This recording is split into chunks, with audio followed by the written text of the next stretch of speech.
She came storming across my yard with the HOA rulebook in one hand and a phone in the other, yelling like I was laying the foundation for a casino instead of tapping a single wooden post into the lake bed. Her name? Lynette Boyd. Tyrant, HOA enforcer. A woman whose power came not from any law, but from the fear she'd cultivated like a weed through years of intimidation. And behind her, of course, was Dale Ramsey, her shadow, her cameraman, and her self-appointed compliance witness. Together, they were like a two-person tribunal acting out some twisted version of community justice. I didn't flinch when she screamed that I was tampering with community waters. I didn't raise my voice when she threatened fines, court dates, and emergency board meetings. I just stood there, dripping lake water onto the dock I'd started building that morning on my property, with my permit under the sunrise I owned, because unlike Lynette and Dale, I knew something they didn't. I wasn't just within my rights. I owned the entire lake and the land beneath it. All of it, every shimmering inch of water they believed was theirs to control, had in fact been deeded to me the day I bought this place. But I hadn't told anyone that not yet. See, people like Lynette operate on illusion. They wave rulebooks like weapons and count on no one questioning their authority. But the truth, HOA power isn't Lit's theater. And this performance, I was ready to shut the whole thing down, scene by scene. So when she pulled out her phone and shouted she was calling the police, I nodded and went back to work because I wanted them to come. I wanted everyone to come. I wanted witnesses. This was no longer about a dock. This was about dismantling a lie that had infected the entire neighborhood. And by the time it was over, they weren't just going to learn who really owned the water. They were going to regret ever stepping foot on my shore. Later, a single police cruiser rolled up, tires crunching softly over the gravel path that ran alongside my property. The silence of the lake seemed to lean in as the car door opened. Out stepped Officer Danielza, tall man with a calm face, and the slow, measured gait of someone who'd seen far too many neighborhood feuds escalate over too little. You could tell by the way he looked at Lynette Whitide, already halfway through her breathless monologue, that he'd been here before, just not here specifically. Officer, you have to stop him immediately. He's constructing an illegal structure on our community lake without approval, without any permits. He's putting everyone in danger. She snapped, gesturing wildly toward the single post, standing in the water like a lone soldier. Dale was circling like a moth around a porch light, camera aimed, recording every second. Like this was Watergate. The officer held up a hand and turned to me, eyes calm, tone neutral. You have any permits for this structure, sir? I didn't say a word. I just reached into my back pocket and unfolded a series of official documents, each stamped notarized, filed with the county, and backed by legal precedent. One was a property map showing the entire lake sitting comfortably within the red boundary lines of my deed. Another was a building permit. Another, a legal notice from the city clarifying the water rights attached to my land. Officer Daniels flipped through them silently. His eyes stopped on the map. He looked at the lake, then back to the paper, then at me. Lynette started pacing behind him. There must be some mistake. That land, this lake, its community space. It's been that way since 1995. But the officer didn't even glance her way. He handed me back my papers and said, with a faint, knowing nod, "Looks like you're clear here, Mr. Porter. As far as the law is concerned, you're within your rights." That silence, it was glorious. Lynette's mouth fell open, like she'd just witnessed a magician saw her worldview in half. Dale lowered his camera, confused. For the first time in a very long time, the self-appointed rulers of this little kingdom were face to face with something stronger than imagined authority. Fact, but this wasn't the end. It was the first crack in the dam. And I knew exactly how to flood them with truth. Lynette didn't retreat after the police left. No apology, no acknowledgement. Just a quiet, seething rage simmering beneath her carefully managed expression. That's when I realized something important. People like her don't back down, they double down. Within 48 hours, my mailbox turned into a rotating display of HOA violation notices so ridiculous they could have been comedy sketches.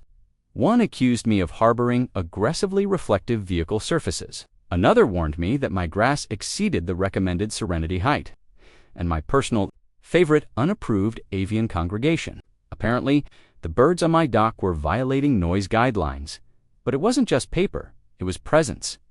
Dale began showing up more and more, not knocking, not speaking, just watching from across the street, behind bushes, inside his parked car. Once, I caught him lying flat on his stomach behind a hedge with a cheap telephoto lens aimed directly at my property line.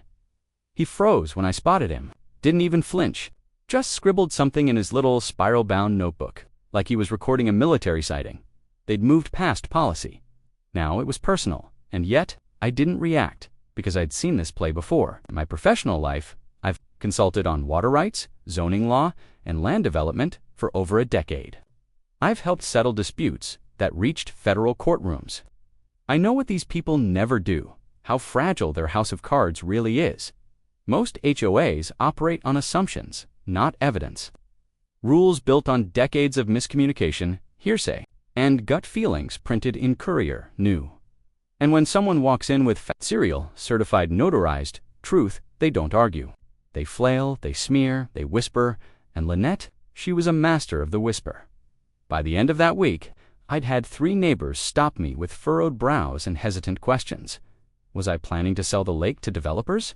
Turn the shoreline into boat rental slips? Open a private fishing club? She wasn't attacking my dock, she was attacking my reputation. But here's the part she didn't understand. When you've got the truth, the smear campaigns don't stain youth, they stain the ones who launch them. I didn't defend myself in anger. I didn't throw mud back.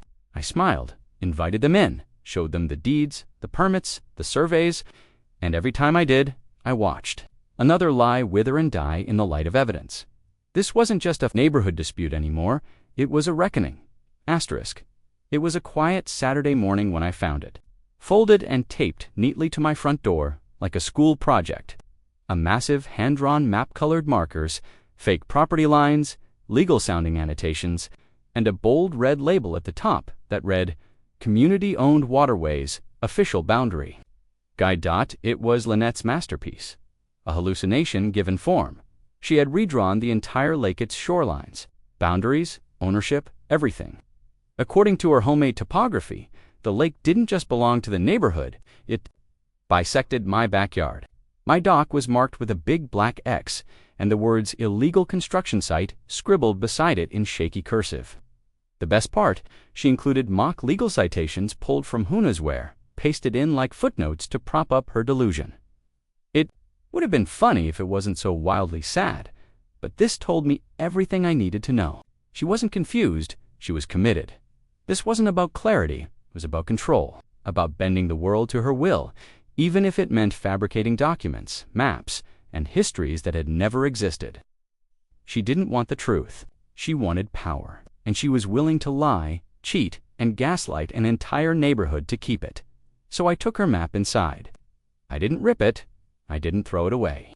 I photographed every inch of it, high-res, scanned it, archived it, because now I had something even more valuable than evidence I had intent. Proof of fabrication, of deception, of psychological manipulation under the guise of HOA governance. That same day, I logged into the state land records portal. Not the public-facing maps, no, the ones buried under login credentials and decades of legal filings. I downloaded official satellite overlays, parcel registries, and historic zoning documents.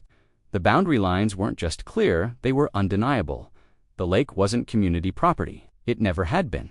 It was surveyed, transferred, signed. Mine. With one click, I overlaid her fantasy map onto the satellite blueprint. The difference was staggering.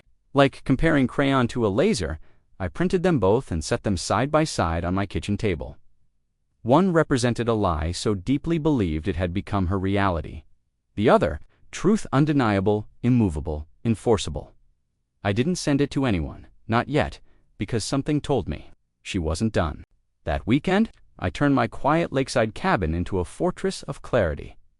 I installed a full-scale security system, infrared night vision cameras, motion sensors, audio recording, live feed smartphone access, not because I was paranoid, but because I'd seen enough to know the war was just beginning. People like Lynette don't fade, they escalate, and the only thing more dangerous than a narcissist with a clipboard is one backed into a corner, tucked beneath eaves, buried in trees, angled just right to catch every inch of shoreline and backyard. If someone stepped within 30 feet of my dock, I'd know. If they whispered in the shadows, I'd hear. And if they made a move-any move, I'd have it in high-definition proof. But while the tech watched the land, I turned my attention to something far more revealing, their past. It started with a simple records request, public information, past HOA board minutes, meeting transcripts, community newsletters from their previous neighborhoods. Then it got deeper. Legal databases, civil suit filings, newspaper clippings from 3 towns over, and there it was, Lynette Boyd and Dale. Ramsey hadn't just been overzealous committee members, they were serial tyrants. They'd left a trail of fractured communities behind them. HOAs torn apart by internal battles, lawsuits filed over fabricated violations, even embezzlement investigations linked to misuse of community funds. In one instance, Dale had accused a neighbor of running an illegal dog breeding ring because they adopted to rescue huskies. In another, Lynette had forced a disabled veteran to repaint his home because the paint didn't match the earth tone aesthetic of the subdivision charter. They didn't enforce rules, they weaponized them. This was their pattern. Move in, rise fast, gain power, control everything. And when exposed, move on. But they'd made a mistake this time. They picked the wrong lake. Because I wasn't just some homeowner with a hammer, I was a professional in land development law. I knew the regulations, the loopholes, the language of bureaucracy. And I knew how to build a case not just in public opinion, but in court. So I began documenting everything. The fake violations, the fabricated map, the surveillance footage, the neighborhood whisper campaign. I backed every claim with time-stamped proof, legal precedent, and ironclad statutes. I wasn't just preparing to defend my land, I was building a legal sledgehammer, one they'd never see coming, until it was too late. Asterisk, word travels fast in neighborhoods like this, faster than truth, faster than mail, faster than light, but the thing about lies is they rot under pressure. And after weeks of whispered rumors, red-markered maps, and fake violation tickets, people started to ask questions. Not to Lynette, to me. The first knock came from Mrs. Peterson, mid-60s. Polite, the kind of neighbor who bakes too much banana bread and knows every birthday on the block. She brought cookies and concerns. "I don't mean to intrude," she said, eyes drifting toward the dock, "but there's been talk about property lines, about commercial development." I didn't argue. I invited her in, sat her at the kitchen table, and laid out the maps, the permits, the official deeds, everything. She didn't say much, just nodded slowly, eyes wide. "Lynette's been saying it belongs to the whole community." She finally whispered, "that you're building a private marina." I slid the legal boundary overlay across the table. "This lake's been privately deeded since 1981, I told her. Nobody ever checked because nobody ever challenged it, until now. She looked at the documents like they were sacred texts. Then she looked up at me almost embarrassed. "I believe you," she said. And just like that, the first brick in Lynette's illusion crumbled. But it didn't stop there. The next day, a dog walker from down the street paused at my gate. "If I ask something," he muttered. "There's talk of you selling dock access, turning the lake into something else." I didn't argue. I showed him the documents. By the end of the week, 5 more neighbors came by. Some curious, some cautious, all confused. And every time, I showed them the same thing. Cold, objective truth. And it started working. The mailman lingered longer. A teenager walking his bike slowed down and asked if it was true I had secret lake codes. The air had shifted. The weight of Lynette's narrative was buckling under the gravity of real evidence. But I didn't push. Not yet, because I knew what was coming. When tyrants lose control of the crowd, they don't retreat, they burn the stage. And my cameras were ready to catch the match the moment she lit it. Asterisk, it was exactly 11:47 p.m. when the motion alert pinged my phone. I was up late, reviewing land use case files at the kitchen table, sipping cold coffee and watching steam rise from the lake outside. My window, I glanced down at the notification. Rear shoreline, movement detected. I tapped the live feed and leaned in. 2 silhouettes, one small, one hunched dot, moving along the edge of the water, cloaked in dark hoodies. Flashlights taped with red film to keep the beams low and hidden. They were careful, methodical, and unmistakable. Lynette and Dale. I didn't need high-res zoom to know their gaits. Lynette moved like a stiff wind had to be considered. Dale shuffled with the exaggerated caution of someone who watched too many spy movies. They carried something, tools, maybe bolt cutters, maybe pry bars. And it hit me, they weren't just inspecting the dock, they were here to damage it too. Sabotage construction under cover of darkness so they could point to the next day's destruction and say, "See, he doesn't know what he's doing. It's unsafe." It was scripted, premeditated, the final act of their desperate play for power. But I was the one holding the script now. I turned up the volume on the feed and heard Dale whisper, "Right, hear this post. Loosen it, and it'll look like it collapsed on its own." Lynette grunted, dragging something heavy across the grass. Probably her latest plan wrapped in righteous delusion. Not yet. I wanted them documented. I wanted them caught, not just in theory, not just in gossip, but in digital clarity. And that's when she did it. Lynette stepped onto the first support beam of my dock and it snapped. Not because of poor construction, because she'd stepped on the one post I hadn't secured yet. She fell in with a splash. So loud it set off the neighbor's dog. Dale panicked, dropped the tools, and tried to help her out, but ended up slipping in himself. Now the two of them were floundering, waist deep in the lake they'd claimed to protect, soaked and screaming at each other in whispers. And my cameras, caught every second. From 3 angles, audio synced, time-stamped, their kingdom was crumbling, not in public yet, but in pixels. And the next morning, I was going to share the truth with the entire neighborhood. By dawn, the lake was still again peaceful, almost serene. The only ripples came from the ducks gliding through water that, just hours earlier, had swallowed 2 HOA tyrants whole. But beneath that quiet surface, a storm had been triggered. Not of noise, of reality. I didn't rush.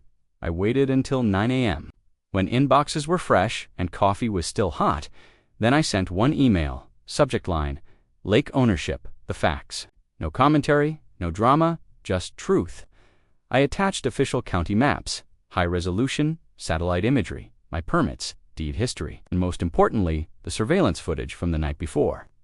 A 3-minute multi-angle clip of Lynette and Dale sneaking through my backyard, whispering plans to sabotage my dock, followed by their embarrassing plunge into the lake.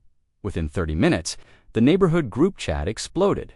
Some messages were shocked, others furious, but the common thread was this: I knew something was off. Screenshots of the footage began circulating.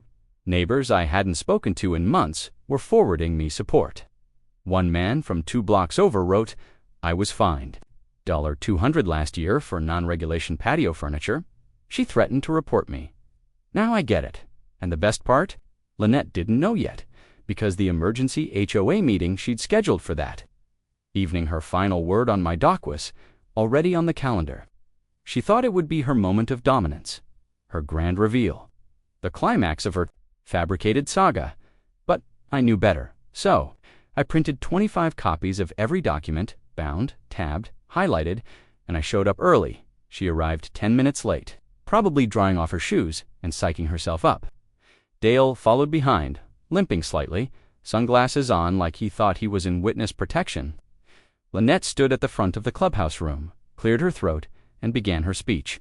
"Friends, we're gathered today because our peaceful community is under threat." But 3 sentences in, someone raised a hand. "Did you or did you not try to sabotage Mr. Porter's dock last night?"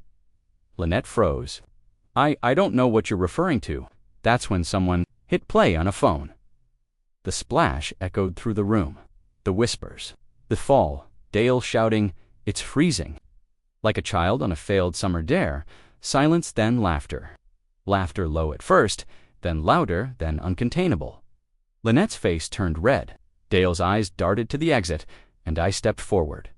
No rage, no insults, just clarity. Let's stop pretending. This isn't about lakes. It's about control. And I won't be controlled. The room had turned. You could feel it. The silence wasn't awkward, it was surgical. Neighbors stared at Lynette, not with fear, but recognition. The spell was breaking.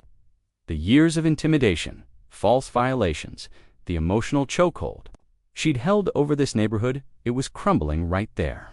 Between her trembling hands and soggy shoes, she tried to recover. Cleared her throat. Clutched a stack of papers. These are affidavits, she said, voice cracking. Testimonies from other homeowners who feel deeply uncomfortable about the direction this community is heading. But no one reached for them. No one cared, because across the room, I had just handed out the real documents. City permits, property plats with government stamps, official surveyor seals, GPS coordinates matching the exact legal description of my property and the lake it sat on. Everything backed by county clerks and satellite data. And then came the final nail, a still frame projected onto the HOA clubhouse screen thanks to one savvy neighbor who brought her laptop. The image was damning. Lynette and Dale mid-splash, flashlight clutched in one hand, tool bag in the other. Frozen in time like museum exhibits labeled entitlement, 2005-present. No one laughed this time, because what settled into the room now was anger. People began to speak. I got fined for planting tomatoes. She told me my son's skateboard ramp was a fire hazard. They said my front door color was psychologically aggressive and made me paint it twice. It was a reckoning, not just for the lake, but for every lie, every ticket, every whispered accusation they'd hurled from behind rulebooks and fake authority. Then Mrs. Allen, elderly Mrs. Allen, stood up and said something that landed like a bell in a cathedral. She made me tear out my lavender garden. Said it was a hazard. I cried for days. That garden was for my late husband. Dead silence. Lynette opened her mouth, but didn't speak. Dale looked at her, desperate, hoping she'd pull one more trick. She didn't, because she couldn't. For the first time, they were surrounded by truth, not alone, not whispering behind closed doors, but exposed, powerless. The HOA presidenta, men who had clearly tolerated their antics for years, turned and faced them both. "I'm calling for an emergency board vote," he said. "Effective immediately. Motion to suspend Lynette Boyd and Dale Ramsey from all HOA authority, pending investigation." Seconded, voted, unanimous, and just like that, the rain ended. The vote wasn't just a decision, it was a reset, a purge of fear that had gripped the neighborhood for too long. Lynette and Dale stood in stunned silence, their authority dissolved in under 5 minutes. No applause, no celebration. Just quiet justice, the kind that doesn't need fireworks because it cuts deeper. I didn't smile, I didn't gloat, I just stood there, holding the weight of every neighbor's silent thank you. The HOA president, visibly relieved, shook my hand. "You did what?" "No one else dared," he said. "You didn't just defend your dock, you defended all of us." In the following days, everything changed. The bogus violations stopped. Neighbors who'd never spoken beyond a wave now chatted at the mailbox. Kids played freely near the shoreline without Lynette's binoculars tracking their every move. The neighborhood, once living under silent tension, began to breathe again. Even the lake seemed calmer, as if the water itself had been waiting for this moment. But I didn't forget. I took the footage, the documents, the entire paper trail, and filed it all securely. I wasn't just protecting myself, I was creating a record, a shield, a warning, because people like Lynette and Dale, they move, they regroup, they find another quiet community and start the cycle again. But not here, not this time, this lake. This land had drawn its line, and that line was now engraved in court-stamped ink, digital footage, and a neighborhood that had finally awakened weeks later. I finished my dock. Early morning fog rolled off the surface as I drove the final nail. It wasn't grand, just a simple wooden platform with a bench and a rod holder, but to me, it was a monument to truth, to resistance, to the idea that when you know what's yours, you don't ask permission to build. You just build. As I cast my first line into the glassy water, a neighbor waved from across the path. Someone else walked by and said, "Nice dock, man." And I smiled because now I could finally enjoy what I had built. Not just the structure, but the space, the peace, the freedom. This wasn't just about land. It was about standing your ground when the world wants to shrink it. And in doing so, you don't just protect what's yours, you teach others how to do the same. If this story hit a nerve, if you've ever faced petty power, HOA corruption, or felt cornered on land that you rightfully owned, you are not alone. They count on your silence. They count on your fear. But when you stand with truth, you don't just win, you change the game. Subscribe for more real stories they never want you to hear. And remember, your rights don't end where their discomfort begins.